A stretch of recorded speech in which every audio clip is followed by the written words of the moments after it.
Se suponía que sería una noche especial, una celebración del amor y el compañerismo. Yo, Antonio, y mi esposa Carmen, celebramos ese día 28 años de matrimonio. 28 años de altibajos, de risas y lágrimas, de logros y desafíos superados juntos. O al menos eso es lo que pensé. El día empezó como cualquier otro. Me levanté temprano y le preparé el desayuno a Carmen como siempre. Ella me sonrió, sus ojos marrones brillaban con lo que interpreté como amor y gratitud. «Feliz aniversario de bodas, mi amor», le dije, besándola suavemente. Ella me devolvió el beso, pero ahora, mirando hacia atrás, me doy cuenta de que había algo diferente en su mirada. Una sombra, tal vez. ¿Una vacilación? «Cenemos en casa esta noche», sugerí, mientras tomábamos café. «Voy a preparar esa paella que tanto te gusta». Carmen asintió con una leve sonrisa en los labios. «Por supuesto, Antonio. Será perfecto». Fui a trabajar con el corazón alegre, esperando con ansias la noche que nos esperaba. Planifiqué cada detalle, las velas, el vino, la música suave de fondo. Quería que fuera una noche inolvidable. No sabía lo inolvidable que sería realmente. Regresé a casa temprano, alrededor de las 4 de la tarde, para comenzar los preparativos. Llamé a Carmen nada más entrar, pero no obtuve respuesta. Pensé que tal vez había salido a comprar algo de última hora para nuestra celebración. Pasaron las horas. 5. 6 de la tarde, 7. No hay señales de Carmen. La preocupación empezó a carcomer mi estómago. Llamé a su teléfono celular varias veces, pero cada llamada fue al correo de voz. Envié mensajes que quedaron sin respuesta. «Cálmate, Antonio», me dije. «Ella debe estar preparando una sorpresa». A las 8 de la noche ya no podía más. Empecé a llamar a nuestros amigos y familiares. «Hola María. Soy Antonio. ¿Carmen está contigo por casualidad?» «No, Antonio. No la he visto desde la semana pasada». «¿Pasó algo?» La misma respuesta que todos.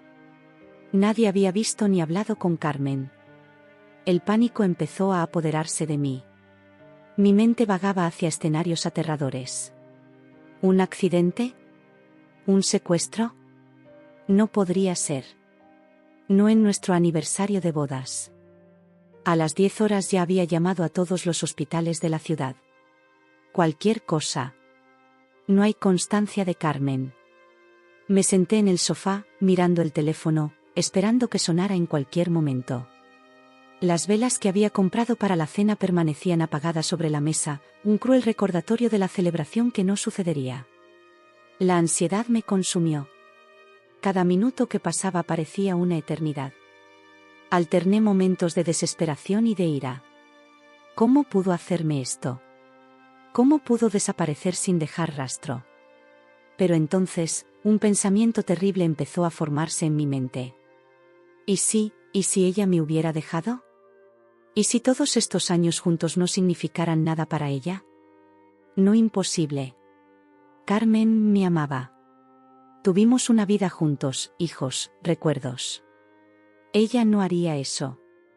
Pero la duda ya estaba plantada, creciendo y alimentándose de cada minuto de silencio. A medianoche, exhausto y atormentado, finalmente decidí llamar a la policía. La voz del asistente sonó distante y fría cuando informé de la desaparición de Carmen. «Señor, tenemos que esperar 24 horas antes de denunciar oficialmente la desaparición de una persona», me informó. «¿24 horas?» Grité al teléfono. Podría resultar herida. O algo peor. Pero fue inútil. Las reglas eran reglas. Colgué el teléfono sintiéndome más sola que nunca. El silencio en la casa era ensordecedor. Cada rincón, cada objeto me recordó a Carmen y los 28 años que pasamos juntas. Mientras estaba sentado allí, solo en la oscuridad, me invadió una sensación terrible. Algo me dijo que nuestra vida nunca volvería a ser la misma. Que la desaparición de Carmen fue solo el comienzo de una pesadilla de la que no podría despertar. Y así, en lugar de celebrar nuestro amor, pasé la noche despierta, atormentada por preguntas sin respuesta y un miedo creciente a lo que podría traer el amanecer. El reloj marcaba las 3:17 de la madrugada cuando sonó el teléfono, rompiendo el silencio opresivo que se había instalado en la casa. Yo, Antonio, estaba sentado en el sofá de la sala, con los ojos rojos de tanto llorar y la mente agotada de tanto conjeturar sobre el paradero de Carmen. El sonido estridente del teléfono me hizo saltar, mi corazón se aceleró con una mezcla de esperanza y temor. Con manos temblorosas, respondí la llamada. «Hola». Mi voz era ronca, casi irreconocible. «¿Señor Antonio Fernández?». La voz al otro lado de la línea era profunda, oficial. Mi estómago se retorció. «Sí, soy yo. Soy el inspector García, de la Policía Nacional. Encontramos a su mujer, Carmen Fernández». Un suspiro de alivio escapó de mis labios, pero rápidamente fue reemplazado por una nueva ola de ansiedad cuando el inspector continuó. «Señor Fernández, su esposa fue encontrada en un motel en las afueras del pueblo. Ella está en estado crítico. Necesito que venga de inmediato». Las palabras del inspector me golpearon como un puñetazo en el estómago. ¿Condición crítica? ¿Motel? Nada tenía sentido. ¿Qué pasó? ¿Está bien? Por favor, dime que está bien. Supliqué, mi voz se quebró. Señor, lo mejor es que discutamos los detalles en persona. Diríjase al motel El Camino en 23 Rua das Oliveres. Hay un equipo médico en el lugar, pero se necesita con urgencia su presencia. Colgué el teléfono en estado de shock. Mi mente daba vueltas, tratando de procesar la información. Carmen, mi Carmen, ¿en un motel? ¿En estado crítico? Nada de esto tenía sentido. Con las piernas temblorosas, me levanté y busqué las llaves de mi auto. Mis movimientos eran mecánicos, como si mi cuerpo estuviera en piloto automático mientras mi mente intentaba desesperadamente entender qué estaba pasando. El camino hasta el motel fue borroso. Las calles estaban prácticamente desiertas a esa hora temprana, lo que solo aumentaba la sensación de irrealidad de la situación. El GPS del auto anunciaba cada giro con su voz monótona, en cruel contraste con el torbellino de emociones que me consumía. «En 200 metros, gira a la derecha», dijo la voz robótica, mientras luchaba por contener las lágrimas que empañaban mi visión. Finalmente, después de lo que me pareció una eternidad, vi las luces intermitentes de los coches de policía. El descolorido letrero de neón del motel El Camino brillaba inquietantemente en la noche. De todos modos estacioné el auto y corrí hacia la entrada del motel. Un policía me interceptó. «Señor, esta es la escena de un crimen». «No puede». «Soy Antonio Fernández». Interrumpí, desesperada. «Mi esposa, me llamaron aquí, por favor». El rostro del oficial se suavizó al reconocerlo. Él asintió y me guió a través del estacionamiento hasta una de las habitaciones de la planta baja. La puerta estaba abierta y la habitación era un caos de actividad. Los paramédicos se movieron rápidamente, con voces tensas intercambiando información médica que yo apenas entendía. Y entonces, en medio de ese torbellino, la vi. Carmen yacía en la cama, pálida y quieta. Su rostro, normalmente tan lleno de vida, estaba hinchado y magullado. Tubos y cables la conectaban a máquinas que pitaban insistentemente. «Carmen», grité, corriendo hacia él. Uno de los paramédicos me detuvo. «Señor, por favor, necesitamos espacio para trabajar. Su esposa se encuentra en estado crítico». «¿Qué le sucedió a ella?», pregunté, mi voz temblaba. «¿Quién hizo eso?». Fue entonces cuando noté que se acercaba el inspector García. Su rostro estaba serio. «Señor Fernández, encontramos a su esposa inconsciente en el baño de esta habitación. Hay evidencia de violencia física y posiblemente sexual. Estamos investigando las circunstancias, pero en este momento nuestra prioridad es estabilizarla para transportarla al hospital». Sus palabras me golpearon como una avalancha. ¿Violencia? ¿Sexual? No puede ser verdad. Mi Carmen no. Pero era nuestro aniversario de bodas, tartamudeé, incapaz de procesar la realidad que tenía ante mí. El inspector puso una mano en mi hombro, su toque lleno de una compasión que no podía aceptar. Lo siento, señor. Sé que esto es difícil, pero necesitamos su cooperación. Hay más complicaciones en la situación. Lo miré y sentí que el suelo desaparecía bajo mis pies. ¿Qué otra cosa podría ser? ¿Qué podría ser peor que ver a mi esposa, mi pareja desde hace 28 años, en ese estado? No sabía que la verdadera pesadilla apenas comenzaba. El inspector García me sacó de la habitación y dejó a los paramédicos trabajando en Carmen. Mi cabeza daba vueltas, incapaz de procesar todo lo que estaba pasando. Fue entonces cuando me llevó a la habitación de al lado y mi mundo se vino abajo por completo. Señor Fernández, necesito que se prepare. Lo que voy a mostrarle es inquietante. Abrió la puerta y mi corazón se detuvo. Allí, tirado en el suelo, estaba un hombre. Joven, atlético, vestido solo con ropa interior. Tenía la cara hinchada y tenía marcas de batalla por todo el cuerpo. Un paramédico estaba arrodillado a su lado, comprobando sus signos vitales. ¿Quién es él? Tartamudeé, aunque una parte de mí ya sabía la respuesta. El inspector vaciló antes de responder.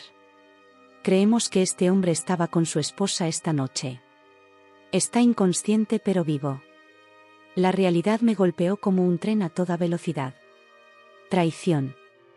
La palabra resonó en mi mente, destruyendo todo lo que creía saber sobre mi matrimonio, sobre Carmen, sobre nuestra vida en común. No puede ser, murmuré, tropezando hacia atrás. Señor Fernández, sé que esto es difícil, pero necesitamos su cooperación. ¿Conoce a este hombre? Miré más de cerca, obligando a mis ojos a centrarse en el rostro que había destruido mi vida. Y entonces, el reconocimiento me golpeó como un puñetazo en el estómago. Miguel, susurré. Soy Miguel. El entrenador personal de Carmen. Las piezas empezaron a encajar en mi mente. Las clases de ejercicio nocturnas, los nuevos conjuntos de lencería, el repentino interés en cuidarse. Ahora todo tenía mucho sentido. ¿Cuánto tiempo? Pregunté, más para mí que para el inspector. ¿Por cuánto tiempo ha estado sucediendo esto?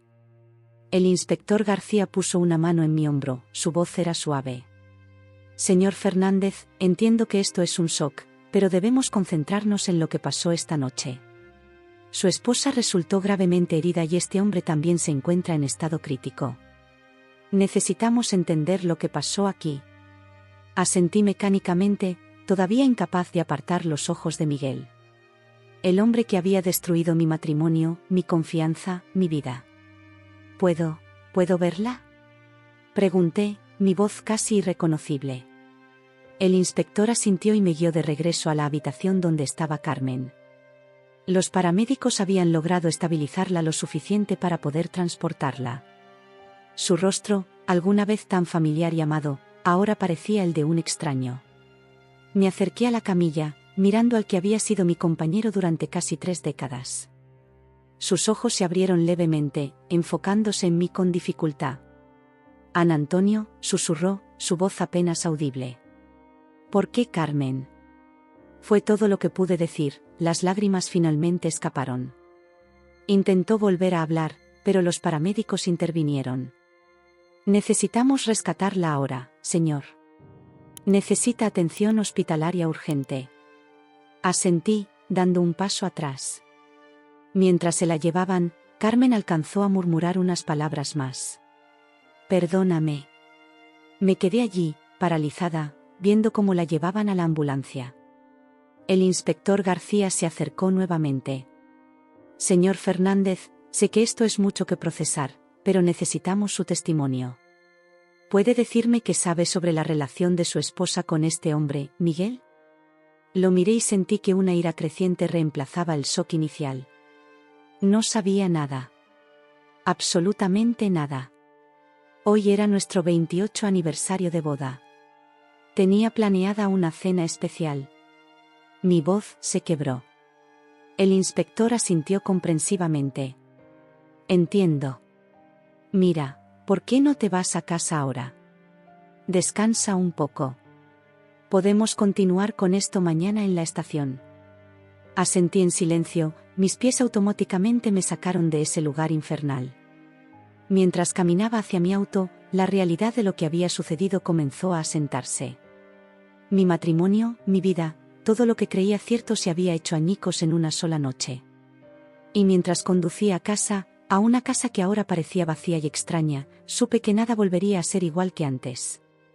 La traición de Carmen estaba ahí, desnuda y cruda, imposible de ignorar o negar. ¿Y yo? Estaba sola, traicionada y perdida, sin saber cómo seguir adelante.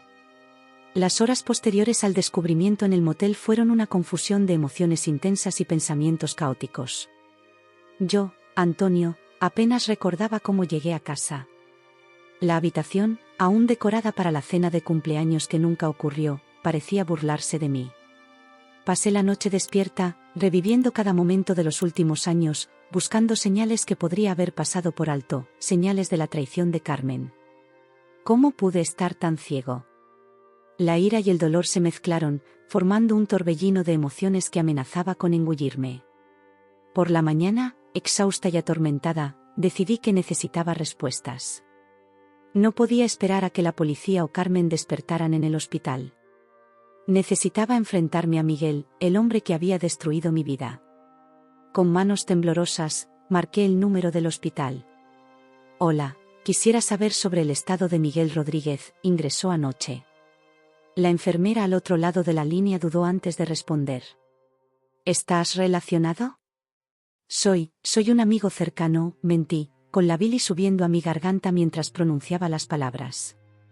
El señor Rodríguez está estable. Acaba de despertar y está en la habitación 302. Le di las gracias y colgué, tomando una decisión en mi mente atribulada. Necesitaba verlo, confrontarlo, entender por qué me había hecho esto a mí, a nuestra familia. Conduje hasta el hospital como un poseso. Cada semáforo en rojo, cada coche lento delante de mí se sentía como una afrenta personal. Finalmente llegué al hospital y subí directamente al tercer piso. Me detuve frente a la habitación 302, con el corazón martilleando en el pecho. Por un momento dudé. ¿Fue realmente una buena idea? Pero la imagen de Carmen en aquella cama de motel, los 28 años de mentiras, todo eso me empujó a abrir la puerta. Miguel yacía en la cama, con la cara todavía hinchada por la pelea. Sus ojos se abrieron cuando me vio. ¿Antonio? Su voz era una mezcla de sorpresa y miedo. Cerré la puerta detrás de mí, con los puños apretados a los costados. ¿Por qué, Miguel?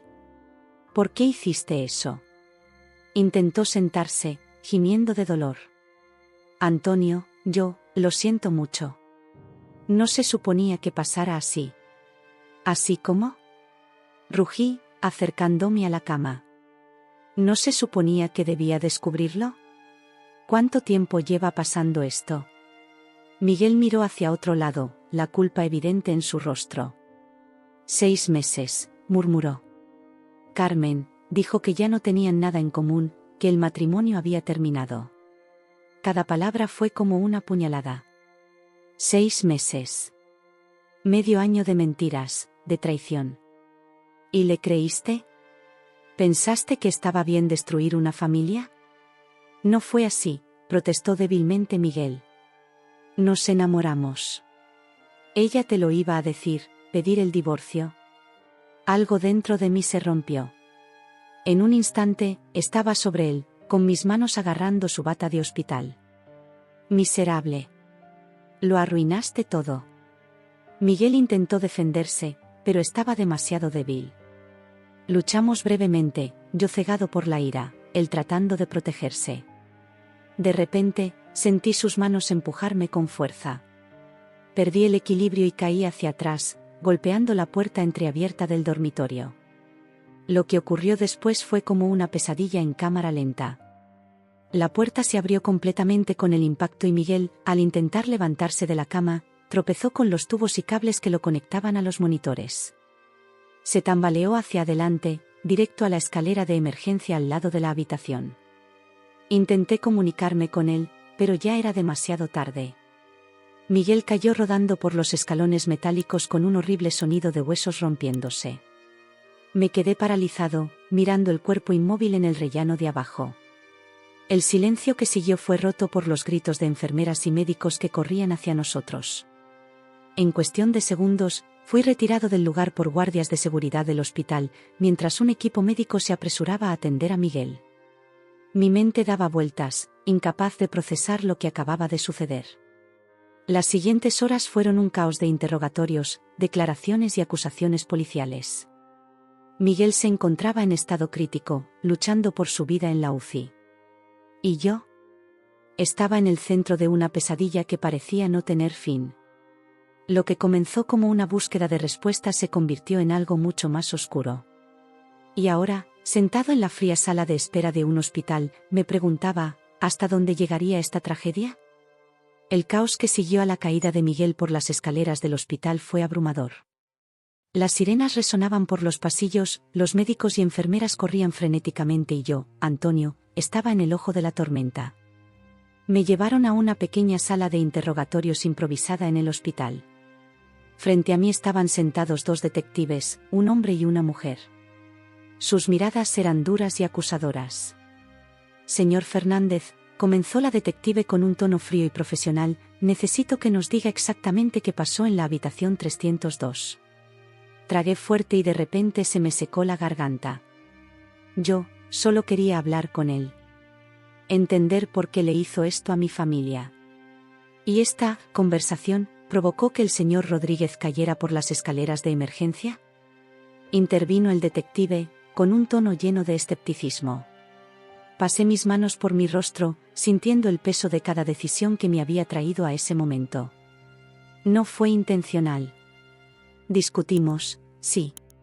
Hubo una confrontación física. Pero nunca quise que saliera lastimado así. Los detectives intercambiaron miradas.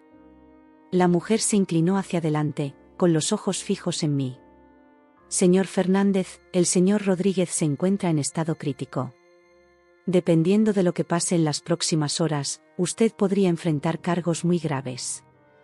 Sus palabras me golpearon como un puñetazo en el estómago. ¿Acusaciones?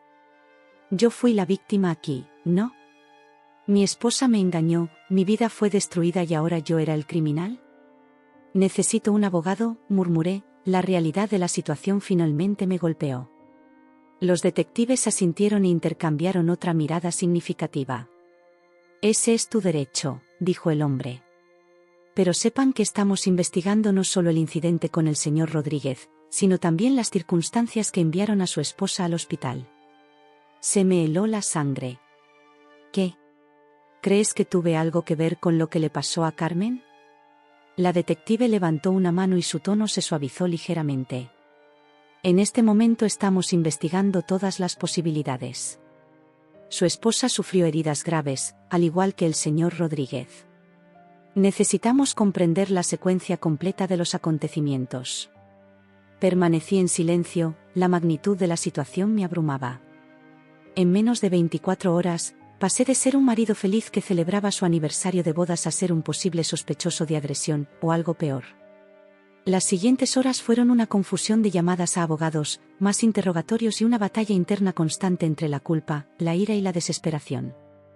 Llegó mi abogado, un hombre de mediana edad llamado Javier, de mirada cansada pero determinada.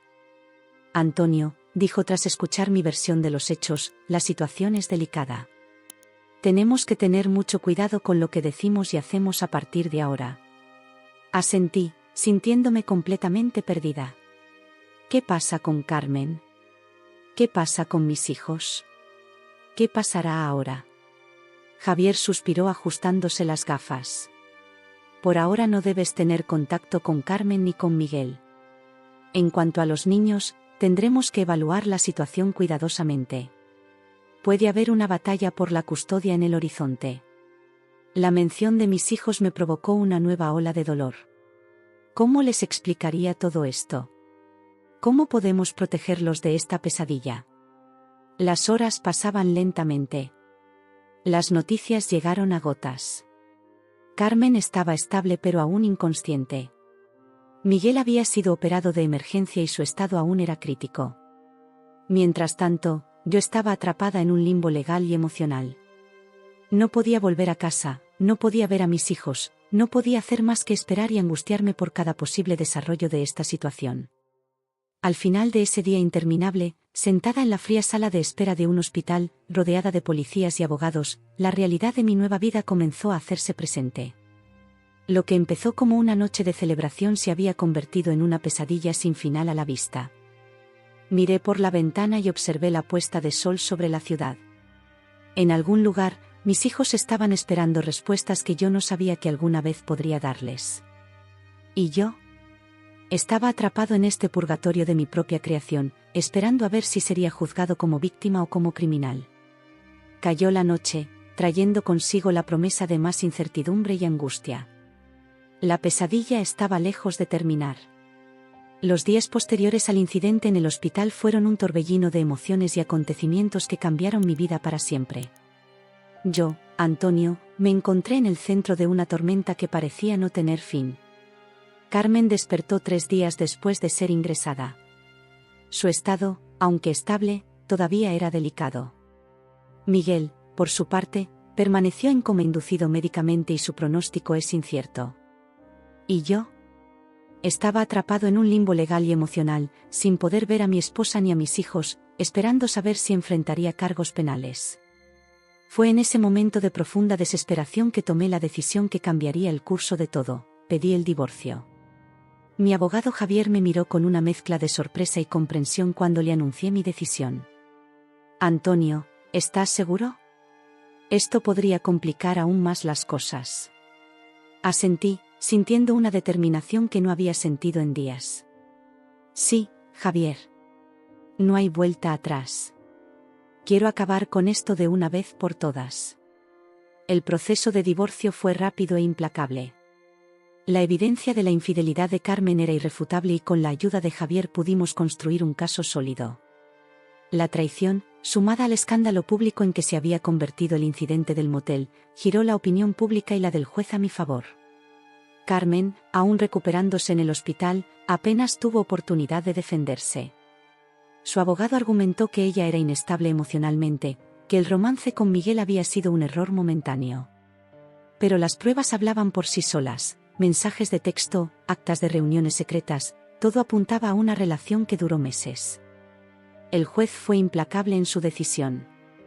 Teniendo en cuenta las circunstancias extraordinarias del presente caso y la clara violación de sus votos matrimoniales por parte de la señora Fernández, este tribunal concede al señor Antonio Fernández la custodia plena de los hijos, así como la posesión de la residencia familiar y de la mayor parte de los bienes comunes.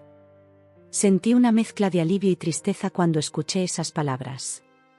Había ganado, pero ¿a qué precio? Carmen, cuando finalmente le dieron el alta del hospital, se encontró sin nada. Sin marido, sin hijos, sin hogar. Intentó buscarme, pedirme perdón, pero yo estaba firme en mi decisión. Por favor, Antonio, sollozó en una de las raras ocasiones en que nos encontramos, en presencia de nuestros abogados. Han pasado 28 años juntos. No puedes tirarlo todo por la borda por un solo error. La miré, al rostro que una vez amé más que a nada, y no sentí nada más que vacío. No fui yo quien tiró todo, Carmen. Fuiste tú. Los meses que siguieron fueron difíciles. Tuve que explicarles la situación a nuestros hijos, ver el dolor y la confusión en sus ojos. Miguel finalmente se recuperó físicamente, pero los cargos en mi contra fueron retirados cuando quedó claro que su caída fue accidental. Poco a poco comencé a reconstruir mi vida. La casa, alguna vez llena de recuerdos felices, ahora parecía el mausoleo de un matrimonio fallido. Pero era mío y allí criaría a mis hijos.